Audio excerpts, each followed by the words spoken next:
Nangis dan Sholawat Badar, karya Ahmad Tohari. Bus yang aku tumpangi masuk terminal Cirebon ketika matahari hampir mencapai pucuk langit. Terik matahari ditambah dengan panasnya mesin diesel tua membanggang bus itu bersama isinya. Untung bus tak begitu penuh, sehingga sesama penumpang tak perlu bersinggungan badan. Namun, dari sebelah kiriku tertiup bau keringat melalui udara yang dialirkan dengan kipas koran.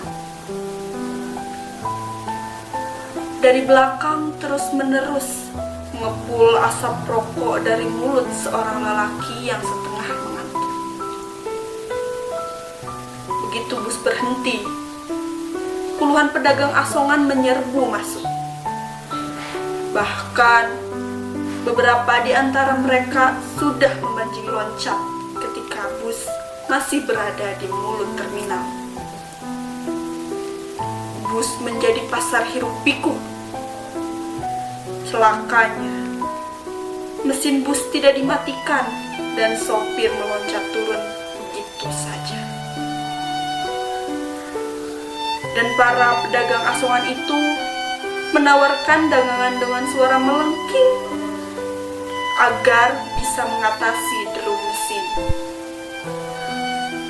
Mereka menyodor-nyodorkan dagangan, bila perlu sampai dekat sekali di mata para penumpang. Kemudian mereka mengeluh ketika mendapati tak seorang pun mau berbelanja. Seseorang di antara mereka malah mengutuk dengan mengatakan para penumpang adalah manusia-manusia kikir atau manusia-manusia tak punya duit. Suasana sungguh gerah, sangat bising, dan para penumpang tak berdaya melawan keadaan yang menyiksa itu. Dalam keadaan seperti itu, harapan para penumpang hanya satu. Hendaknya sopir cepat datang dan bus segera bergerak kembali meneruskan perjalanan ke Jakarta. Namun laki-laki yang menjadi tumpuan harapan itu kelihatannya sibuk dengan kesenangannya sendiri. Sopir itu enak-enakan bergurau dengan seorang perempuan penjual buah. Sementara para penumpang lain kelihatan sangat gelisah dan jengkel. Aku mencoba bersikap lain. Perjalanan semacam ini sudah puluhan kali aku alami. Dari pengalaman seperti itu, aku mengerti bahwa ketidaknyamanan dalam perjalanan tak perlu dikeluhkan, karena sama sekali tidak mengatasi keadaan. Supaya jiwa dan raga tidak tersiksa, aku mencoba berdamai dengan keadaan. Maka, ku baca semuanya dengan tenang. Sopir yang tak acuh terhadap nasib penumpang itu, tukang asongan yang sangat berisik itu, dan lelaki yang setengah mengantuk sambil mengepulkan asap di belakangku itu. Masih banyak hal yang belum sempat aku baca ketika seorang lelaki naik ke dalam bus. Celana, baju, dan kopiahnya berwarna hitam. Dia naik dari pintu depan. Begitu naik, lelaki itu mengucapkan salam dengan fasih. Kemudian dari mulutnya mengalir sholawat badar dalam suara yang bening. Dan tangannya menengadah. Lelaki itu mengemis. Aku membaca tentang pengemis ini dengan perasaan yang sangat dalam. Aku dengarkan baik-baik sholawatnya. Ya, persis. Aku pun sering membaca sholawat seperti itu. terutama dalam pengajian-pengajian umum atau rapat-rapat. Sekarang kulihat dan kudengar sendiri ada lelaki membaca sholawat badar untuk mengemis. Kukira pengemis itu sering mendatangi pengajian-pengajian. Kukira dia sering mendengar ceramah-ceramah tentang kebaikan hidup, baik dunia maupun akhirat. Lalu dari pengajian seperti itu, dia hanya mendapat sesuatu untuk membela kehidupannya di dunia. Sesuatu itu adalah sholawat badar yang kini sedang dikumandangkannya sambil menadahkan tangan. Semula ada perasaan tidak setuju mengapa hal-hal yang kudus seperti bacaan sholawat itu dipakai untuk mengemis.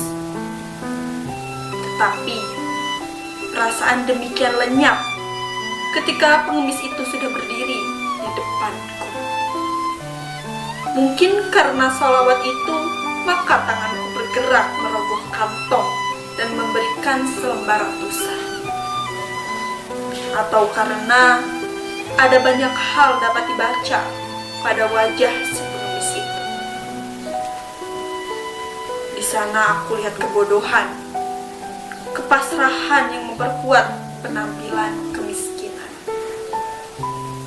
Wajah-wajah seperti itu sangat kuhafal karena selalu hadir mewarnai pengajian yang sering diawali dengan sholawat badar. Ya, jejak-jejak pengajian dan ceramah tentang kebaikan hidup ada berbekas pada wajah si pengemis itu. Lalu, mengapa dari pengajian yang sering didatanginya, ia hanya bisa menghafal sholawat badar yang kini menggunakannya untuk mengemis? Kukira ada yang tak beres, ada yang salah. Sayangnya, aku tak begitu tega menyalahkan pengemis yang terus membaca sholawat itu. Perhatianku terhadap si pengemis terputus oleh bunyi pintu bus yang dibanting. Kulihat sopir sudah duduk di belakang kemudi. Kondektur melompat masuk dan berteriak kepada sopir. Teriakannya ditelan oleh bunyi mesin diesel yang meraung-raung. Kudengar kedua awak bus itu bertengkar. Kondektur tampaknya enggan melayani bus yang tidak penuh. Sementara sopir sudah bosan menunggu tambahan penumpang yang ternyata tak kunjung datang. Mereka terus bertengkar melalui kata-kata yang tak sedap didengar. Dan bus terus melaju meninggalkan terminal Cirebon. Sopir yang marah menjalankan busnya dengan gila-gilaan. Kondektur diam. Tetapi kata-kata kasarnya mendadak tumpah lagi. Kali ini bukan kepada sopir, melainkan kepada pengemis yang jongkok dekat pintu belakang. Hei, Sira, kenapa kamu tidak turun? Mau jadi gembel di Jakarta? Kamu tidak tahu, gembel di sana pada dibuang ke laut dijadikan rumpon. Pengemis itu pun diam saja. Turun! Sira beli mikir, bus cepat seperti ini, aku harus turun. Tadi siapa suruh kamu naik? Saya naik sendiri, tapi saya tidak ingin ikut. Saya cuma mau mengemis kok. Coba suruh sopir berhenti. Nanti saya akan turun. Mumpung belum jauh. Kondektur kehabisan kata-kata. Di pandangannya, pengemis itu seperti ia hendak menelan ludah bulat-bulat yang dipandang pasrah. Dia tampaknya rela diperlakukan sebagai apa saja, asal tidak didorong keluar dari bus yang melaju makin cepat. Kondektur berlalu sambil bersungut. Si pengemis yang terasa sedikit lega bergerak memperbaiki posisinya di dekat pintu belakang. Mulutnya kembali bergumam, Salatullah salamullah ala toha rasulillah. Salawat itu terus mengalun dan terdengar makin jelas karena tak ada lagi suara kondektur. Para penumpang membisu dan terlena dalam pikiran masing-masing. Aku pun mulai mengantuk, sehingga lama-lama aku tak bisa membedakan mana suara sholawat dan mana suara drum mesin diesel. Boleh jadi aku sudah berada di alam mimpi, dan di sana kulihat ribuan orang membaca sholawat. Anehnya, mereka yang berjumlah banyak sekali itu memiliki rupa yang sama. Mereka semuanya mirip sekali dengan pengemis yang naik bus yang kutumpangi di terminal Cirebon.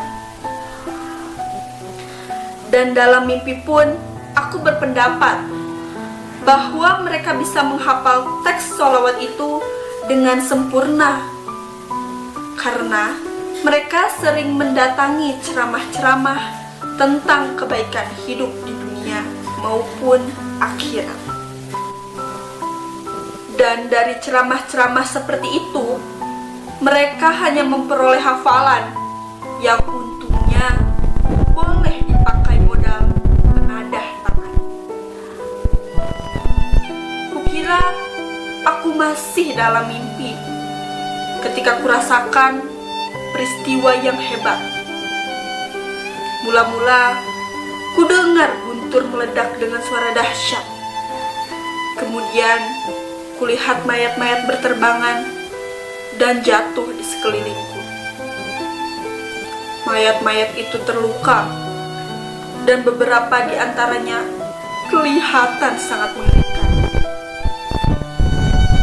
Karena merasa takut, aku pun lari. Namun, sebuah batu tersandung dan aku jatuh ke tanah. Mulut terasa asin dan aku meludah. Ternyata ludahku merah. Terasa ada cairan mengalir dari lubang hidungku.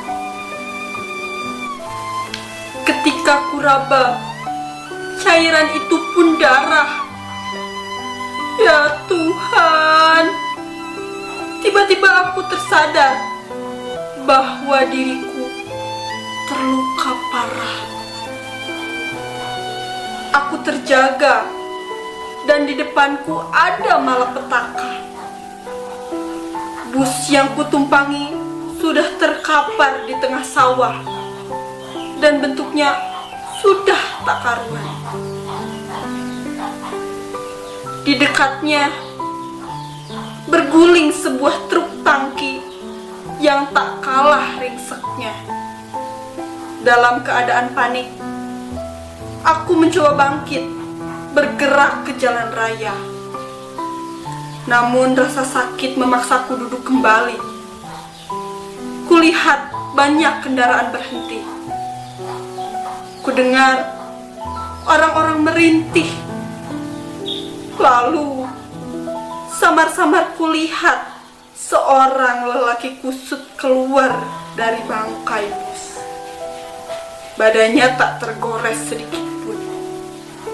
Lelaki itu dengan tenang berjalan kembali ke arah Cirebon.